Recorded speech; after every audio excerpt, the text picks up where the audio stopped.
G'day everyone, Viv here, hope you're all keeping well. Welcome back. We're going to make that space-board. I need to do the second one, so I thought I'd put the camera on the tripod and we'll film it.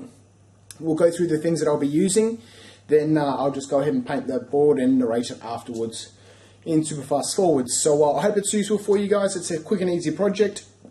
Excuse me, take about half an hour to 45 minutes, probably less than that, but let's get on with it. Here's a look at the things that we'll be using. The first most important thing is that we'll be using some spray paints. I've got different coloured spray paints here.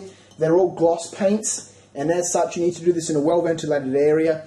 I'm doing it in the back of my workshop here, which is quite large, so it's okay, but I'll be wearing this respirator or air filter. Got a bunch of pages from a glossy magazine, just any glossy sort of, this is from the Women's Weekly or whatever, just glossy pieces of paper from a magazine. A couple of pieces of paper towel and our planet templates. I've got a small cup here, a plastic bowl, and on the back of this plastic bowl I've just put a little bit of, not duct tape, but cloth tape on the back, so I've got a little handle to hold it by, and the lid from some sort of bucket. I don't know what it was, it's just a big lid.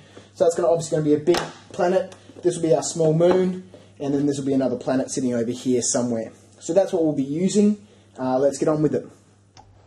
So I've started with a flat black board, and the first thing for the planets is spraying down the colours that you want. In this case I've chosen the white and orange and a red for my red planet. Take a piece of the glossy paper, scrunch it up a little bit, and lay it over the top of that paint, and then pull it straight off.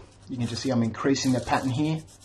Down the bottom there, I'm just shading the bottom of the planet so that it has a bit of a shadow, and then spray around it to fill it in. Now I'm going to cover the rest of the board in this gloss paint because, as you can see, my undercoat was a matte black and it would look weird. Here I'm taking some white paint on the tip of my finger and just flicking it onto the board. Then wipe my finger off on some paper towel. Lift the planet template off, and there we go. So I'm going to do the same thing on the other side with the larger planet and the small moon. Starting with a white base coat, and then choosing some colours from there. That was some light grey, and then I'm choosing some blue and a couple of other colours. Same deal, scrunch the paper up a little bit and lay it down onto the paint and then pull it up. And you'll see me as I go through here, I add more paint because as I'm doing this the paint is drying on the table and not coming up off of the table as much as I wanted it to. So I've just gone ahead and varied some of the colours. Shading the bottom of the moon and shading the bottom of the larger planet. And then I put my planet stencils on. And same deal, we'll go around and fill in all the void.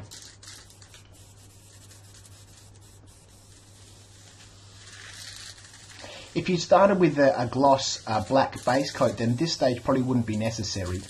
Take the white spray paint, spray some onto your finger, and then flick it onto the table. Remove the planet stencils. Now you'll notice at this point I come back with the black and I just touch up the bottom part of the planets. That's because where the stencil had come up off of the table, it left a line. There we go, and we're done. It's quick, it's simple. Now there is a texture on this board which is different than the other one. I've used the rougher surface because some people had mentioned about slippage. So it looks slightly different than the other one, but there we go. It comes up quite effectively. And that technique for making the planets is quite popular with spray painters. Obviously we're using the rattle-cans who do those space paintings. So you can look up on YouTube space paintings and you'll get a good idea of the technique. So there we go, it's that simple. Have a go if you want. I've got some smaller offcuts which I'm going to make some very small boards just for some of the people that play X-Wing to have something to display their armies on, or for the store to keep their store copy on, just so it looks nicer rather than just sitting in a box. There we go, quick simple project, good fun, effective, cheap.